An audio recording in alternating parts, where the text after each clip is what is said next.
It feels slightly surreal, really. I was glad to win the shortlist, and then I was delighted to win the category. And I really had fully convinced myself this, it stops there. It means I can write something completely outrageous now, and they're likely to take it. So I'm happy from that point of view. I get a free shot now.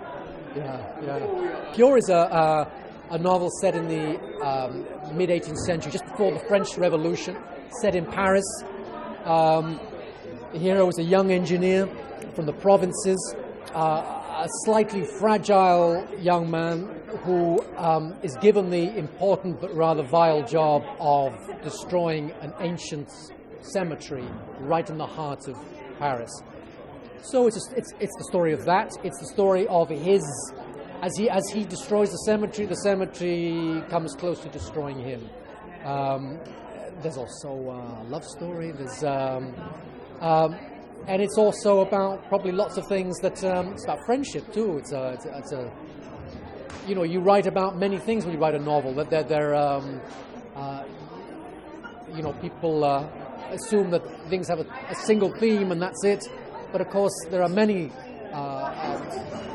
threads going through any serious piece of work.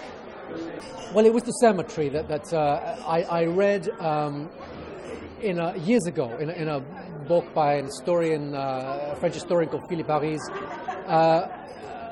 A description, very brief, just a paragraph of this cemetery and its destruction, and I just thought, that's interesting, I'll have that. But I didn't know what to do with it, and for 10 years I didn't know what to do with it. But that's often how it is, something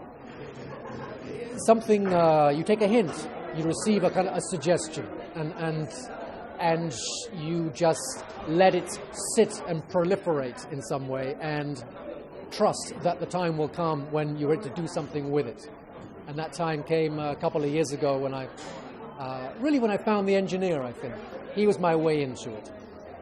I guess inevitably your characters are aspects of your own makeup, sort of blown large, and I'm interested in identity and the fragility of identity and what's there when what you have sort of made for yourself in the way of this is who I am, when that falls apart, sort of under stress of circumstances, what's there? I'm very interested in that. What's left when what you thought was you isn't there anymore?